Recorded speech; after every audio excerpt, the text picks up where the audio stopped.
Hello ছাত্রছাত্রীরা, welcome to SM exclusive. আজকে আমরা পড়ব ক্লাস 11 কোষ অধ্যায় এর অন্তর্গত মাইটোকন্ড্রিয়ার গঠন সম্পর্কে। মাইটোকন্ড্রিয়া কে আবিষ্কার করেন, মাইটোকন্ড্রিয়া কোথায় দেখা যায়, মাইটোকন্ড্রিয়ার বিভিন্ন ভৌত গঠন এবং রাসায়নিক গঠন সহ মাইটোকন্ড্রিয়ার কাজ সম্পর্কে বিস্তারিত জানতে গেলে আমাদের এই ভিডিওটি সম্পূর্ণ দেখতে হবে এবং সাবস্ক্রাইব করতে হবে নিচে থাকা বেল আইকনে। এবারে দেখে নেওয়া যাক মাইটোকন্ড্রিয়া। মাইটোকন্ড্রিয়া কাকে বলে বা মাইটোকন্ড্রিয়া কি? সাধারণত ইউক্যারিওটিক কোষ, বিভিন্ন ধরনের ইউক্যারিওটিক কোষের মধ্যে যে কোষীয় অঙ্গাণুটি দ্বি একক পর্দা বেষ্টিত একটি কোষীয় অঙ্গাণু, যেটি কোষে প্রধানত শ্বসন প্রক্রিয়া সম্পন্ন হয়। শ্বসন প্রক্রিয়ার যে ক্রেবস চক্র, সেই ক্রেবস চক্র সম্পন্ন হয় এবং যাকে কোষের শক্তি ঘর বা পাওয়ার হাউস বলে, তাকে আমরা কিন্তু মাইটোকন্ড্রিয়া বলি। সবার প্রথমে আমরা দেখে নেব মাইটোকন্ড্রিয়া আবিষ্কারের ইতিহাস বা আবিষ্কারের ইতিহাস। সবার প্রথম মাইটোকন্ড্রিয়া সম্পর্কে আমাদের ধারণা দিয়েছিলেন বিজ্ঞানী কলিকার। বিজ্ঞানী কলিকার 1858 খ্রিস্টাব্দে সর্বপ্রথম পতঙ্গদের পেশি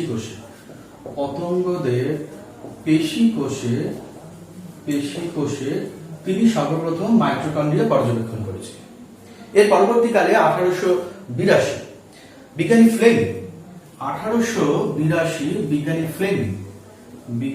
ফ্লেমিং তিনি সর্বপ্রথম মাইটোকন্ড্রিয়াকে ফাইলা নামে অভিহিত করেছিলেন।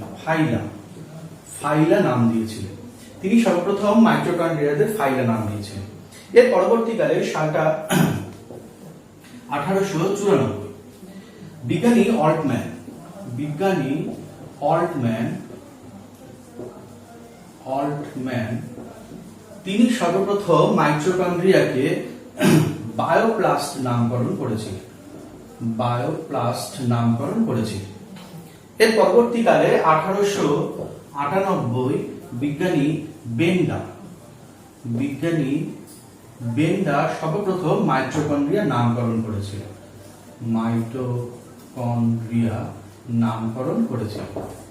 অর্থাৎ মাইটোকন্ড্রিয়া আবিষ্কারের যদি আমরা ইতিহাস দেখি, তাহলে সবার প্রথম বিজ্ঞানী কলিকার সালটা 1858 খ্রিস্টাব্দে তিনি পতঙ্গদের পেশি কোষে সর্বপ্রথম মাইটোকন্ড্রিয়াকে পর্যবেক্ষণ করেছিলেন। এর পরবর্তীকালে 1882 বিজ্ঞানী ফ্লেমিং সর্বপ্রথম মাইটোকন্ড্রিয়াদের ফাইলা নামকরণ করেছিলেন। তারপরে 1894 খ্রিস্টাব্দে বিজ্ঞানী অল্টম্যান মাইটোকন্ড্রিয়াদের বায়োপ্লাস্ট নামকরণ করেছিলেন। তার পরবর্তীকালে 1898 সালে সর্বপ্রথম বিজ্ঞানী বেন্ডা মাইটোকন্ড্রিয়াদের মাইটোকন্ড্রিয়া বলে নামটি দিয়েছিলেন।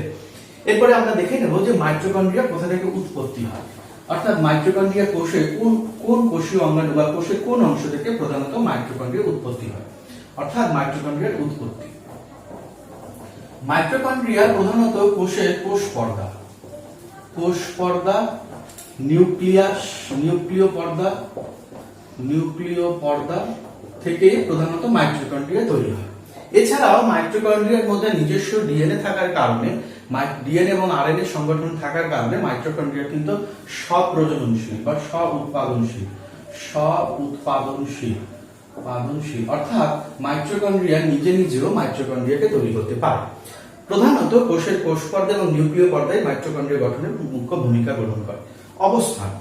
অবস্থান কোথায় থাকে মাইটোকন্ড্রিয়া? সাধারণত সমস্ত রকমের ইউক্যারিওটিক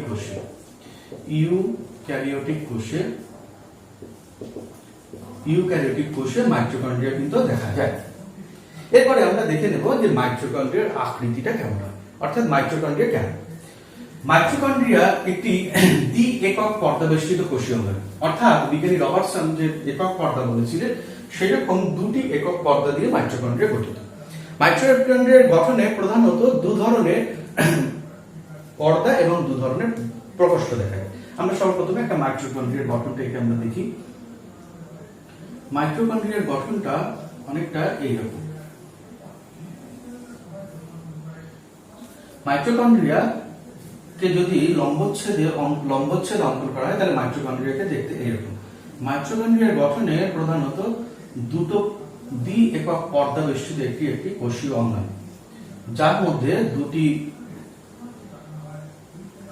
দুটি পর্দা এবং দুটি প্রকোষ্ঠ দেখতে পাওয়া যায়। এই একটা মাইটোকন্ড্রিয়ার লম্বচ্ছেদের গঠন।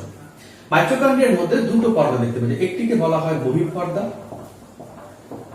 এবং আরেকটিকে বলা হয় অন্তঃপর্দা। এই দুটি পর্দার মাঝখানে যে ফাঁকা অংশটি রয়েছে তাকে বলা হয় পেরিমাইটোকন্ড্রিয়াল স্পেস। পেরিমাইটোকন্ড্রিয়াল স্পেস। এছাড়াও মাইটোকন্ড্রিয়ার মধ্যে দুটো প্রকোষ্ঠ থাকে, অর্থাৎ অন্তঃপর্দা এবং বহিঃপর্দার মাঝখানে একটি প্রকোষ্ঠ থাকে যেটাকে বলা হয় বহিঃপ্রকোষ্ঠ এবং অন্তঃপর্দার ভেতরে একটি প্রকোষ্ঠ থাকে যাকে বলা হয় অন্তঃপ্রকোষ্ঠ।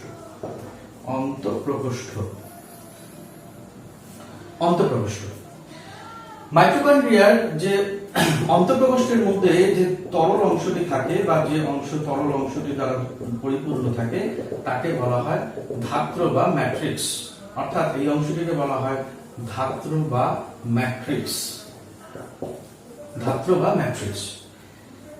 এবারে আমরা দেখে নেব যে মাইটোকন্ড্রিয়ার মধ্যে আর কি থাকে। মাইটোকন্ড্রিয়ার অন্তঃপর্দায় অবস্থিত বা অন্তঃপর্দাটা ভেতরের দিকে এরকম ভাঁজ হয়ে কতগুলো আঙুলের মতো অংশ তৈরি করে, অর্থাৎ মাইটোকন্ড্রিয়ার অন্তঃপর্দাটা অন্তঃপ্রকোষ্ঠের মধ্যে এরকম ভাঁজ হয়ে এরকম আঙুলের মতো অভিক্ষেপ সৃষ্টি করে।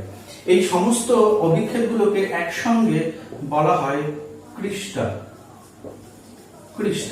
এবং এক একটিকে বলা হয় ক্রিস্টি।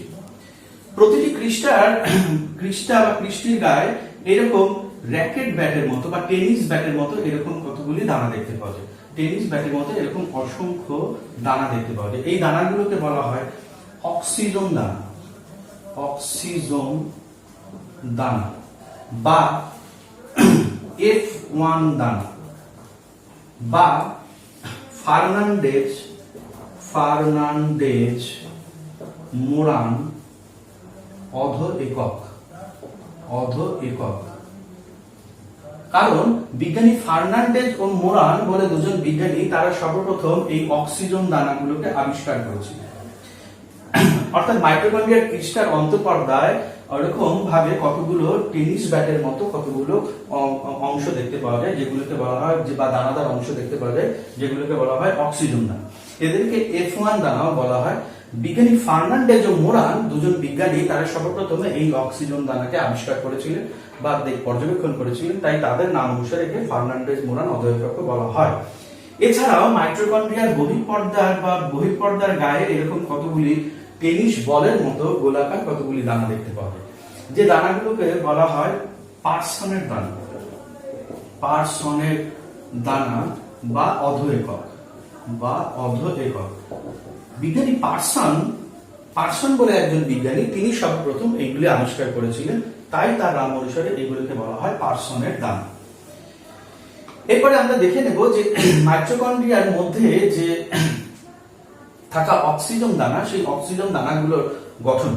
কারণ মাইটোকন্ড্রিয়ার এই বিভিন্ন অংশের মধ্যে, অর্থাৎ মাইটোকন্ড্রিয়ার মধ্যে থাকা এই যে বিভিন্ন পৃষ্ঠা অংশগুলো রয়েছে, এরা মাইটোকন্ড্রিয়ার ভেতরে থাকা যে ধাত্র বা স্ট্রোমাকে কতগুলো বিভিন্ন চেম্বার বা অংশে ভাগ করে রেখেছে। তার কারণ শ্বসনের যে দ্বিতীয় পর্যায় অর্থাৎ ক্রেবস চক্র সহ প্রান্তীয় শ্বসন, এই অংশগুলো সমস্তটাই মাইটোকন্ড্রিয়ার মধ্যে যে ক্রিস্টার মধ্যে থাকা বা স্ট্রোমার মধ্যে থাকা যে ক্রিস্টার অংশ, এই অংশের মধ্যে কিন্তু সম্পন্ন হয়। এবং এই যে শ্বসন প্রক্রিয়ার যে প্রান্তীয় শ্বসন, যেটাকে আমরা যে পদ্ধতিতে এটিপি তৈরি হয় প্রান্তীয় শ্বসন, সেই প্রান্তীয় শ্বসন পর্যায়টা কিন্তু এই মাইটোকন্ড্রিয়ার মধ্যে থাকা যে অক্সিজোম দানা, সেই অক্সিজোম দানার মধ্যে সম্পন্ন হয়। এবার আমরা দেখে নেব যে একটা অক্সিজোম দানা কিরকম গঠন। একটা অক্সিজোম দানাকে যদি আলাদা করে আঁকা হয় বা F1 দানাকে যদি আলাদা করে আঁকা হয়, তাহলে অক্সিজেন দানাটার গঠনটা ঠিক এরকম। একটা অক্সিজেন দানার গঠনটা হচ্ছে এরকম টেনিস ব্যাটের মতো এরকম একটি অংশ, যার মস্তক অংশের ব্যাস প্রায় 85 অ্যাংস্ট্রম এবং এর বৃন্ত অংশের দৈর্ঘ্য প্রায় 110 অ্যাংস্ট্রম এবং এর প্রস্থচ্ছেদটা 15 অ্যাংস্ট্রম। এই মাইটোকন্ড্রিয়ার এই অক্সিজেন দানার মধ্যে কিন্তু প্রান্তীয় শ্বসনের যে ইলেকট্রন পরিবহন তন্ত্র, সেটা কিন্তু এই অক্সিজেন দানার মধ্যে সম্পন্ন হয়। এরপরে আমরা দেখে নেব যে মাইটোকন্ড্রিয়াকে আরো কি কি বলা হয়। মাইটোকন্ড্রিয়ার বিভিন্ন নাম, অর্থাৎ মাইটোকন্ড্রিয়ার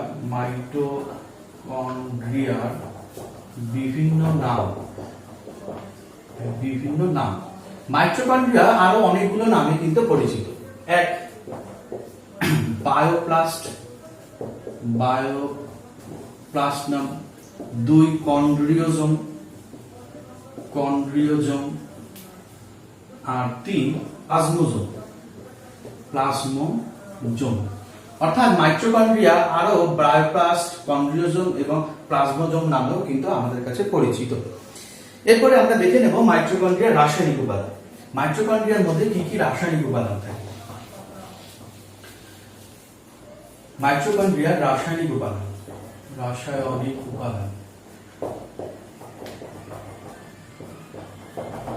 মাইটোকন্ড্রিয়ার মধ্যে যে রাসায়নিক উপাদানগুলো আমরা দেখতে পাই সেগুলো এক, প্রোটিন দেখতে পাওয়া যায় 60 থেকে 70%, লিপিড দেখতে পাওয়া যায় 25 থেকে 35%, আরএনএ থাকে 5 to 7%। এছাড়া ডিএনএ খুবই অল্প, কম পরিমাণে দেখতে পাওয়া যায়। এছাড়া কিছু ধাতব আয়ন দেখতে পাওয়া যায়, ধাতব পদার্থ বা আয়ন। ধাতব পদার্থগুলোর মধ্যে কি কি? ম্যাঙ্গানিজ, ক্যালসিয়াম এবং ফসফেট আয়ন। এছাড়া বিভিন্ন উৎসেচক দেখতে পাওয়া যায়, মাইটোকন্ড্রিয়ার মধ্যে বিভিন্ন উৎসেচক। অর্থাৎ মাইটোকন্ড্রিয়ার রাসায়নিক গঠন যদি আমরা দেখি, তাহলে মাইটোকন্ড্রিয়ার রাসায়নিক গঠনে আমরা কি কি দেখতে পাই? প্রোটিন দেখতে পাই 60 থেকে 70%, লিপিড দেখতে পাই 25 থেকে 35%, আরএনএ দেখতে পাই 5 থেকে 7%, কিছু পরিমাণ ডিএনএ থাকে এবং ধাতব উপাদানের মধ্যে ম্যাঙ্গানিজ, ক্যালসিয়াম এবং ফসফেট আয়ন এবং বিভিন্ন উৎসেচক থাকে। এই উৎসেচকগুলো কি উৎসেচক? শ্বসনের যে দ্বিতীয় পর্যায় অর্থাৎ ক্রেবস চক্রের যে বিভিন্ন উৎসেচকগুলো, সেই উৎসেচকগুলো কিন্তু মাইটোকন্ড্রিয়ার মধ্যে থাকে এবং এই মাইটোকন্ড্রিয়ার যে বিভিন্ন উৎসেচকগুলো কিন্তু বিভিন্ন জায়গায় থাকে। কেউ বহিঃপ্রকোষ্ঠ উৎসেচক রয়েছে, কেউ অন্তঃপ্রকোষ্ঠ উৎসেচক, কেউ অক্সিজেন দানার মধ্যে, কেউ কার্সনের দানার মধ্যে, এরকম বিভিন্ন জায়গায় কিন্তু এই শ্বসনের বিভিন্ন পর্যায়ের যে উৎসেচকগুলো তারা কিন্তু মাইটোকন্ড্রিয়ার মধ্যে অবস্থান করে। মাইটোকন্ড্রিয়ার প্রধান যে কাজ সেটা হচ্ছে কোষের শ্বসন প্রক্রিয়া অংশগ্রহণ করা। অর্থাৎ শ্বসনের যে দ্বিতীয় পর্যায়ে ক্রেবস চক্র, সেই ক্রেবস চক্র কিন্তু মাইটোকন্ড্রিয়ার মধ্যে সম্পন্ন হয় এবং এখান থেকে কিন্তু অধিক পরিমাণে শক্তি তৈরি হয়। অর্থাৎ ক্রেবস চক্রের মাধ্যমে প্রায় 30 থেকে 28 থেকে 30 অণু কিন্তু শক্তি এই মাইটোকন্ড্রিয়ার মধ্যে শ্বসন প্রক্রিয়া সম্পন্ন হয়। যেহেতু শ্বসন প্রক্রিয়ায় প্রধান যে শক্তি উৎপাদন সেটা মাইটোকন্ড্রিয়ার মধ্যে হয়, তাই মাইটোকন্ড্রিয়াকে বলা হয় কোষের শক্তি ঘর বা পাওয়ার হাউস। এছাড়াও মাইটোকন্ড্রিয়ার মধ্যে বিভিন্ন ধরনের বিপাক ক্রিয়াগুলো পরিলক্ষিত হয়। মাইটোকন্ড্রিয়ার মধ্যে আরএনএ থাকার কারণে মাইটোকন্ড্রিয়া কিন্তু নিজে নিজে মাইটোকন্ড্রিয়া তৈরিতে অংশগ্রহণ করে। এগুলো হচ্ছে মাইটোকন্ড্রিয়ার বিভিন্ন কাজ। তাহলে আজকে আমরা এই ভিডিওটিতে মাইটোকন্ড্রিয়ার গঠন, আবিষ্কারের ইতিহাস, তার ভৌত গঠন, তার রাসায়নিক গঠন এবং তার যে কাজ সেগুলো সম্পর্কে আমরা জানলাম। এই অধ্যায়ের পরবর্তী ভিডিওগুলি পাওয়ার জন্য অবশ্যই সাবস্ক্রাইব করতে হবে নিচে থাকা বেল আইকনটি এবং সার্চ করতে হবে SM এক্সক্লুসিভ ইউটিউবে। ধন্যবাদ।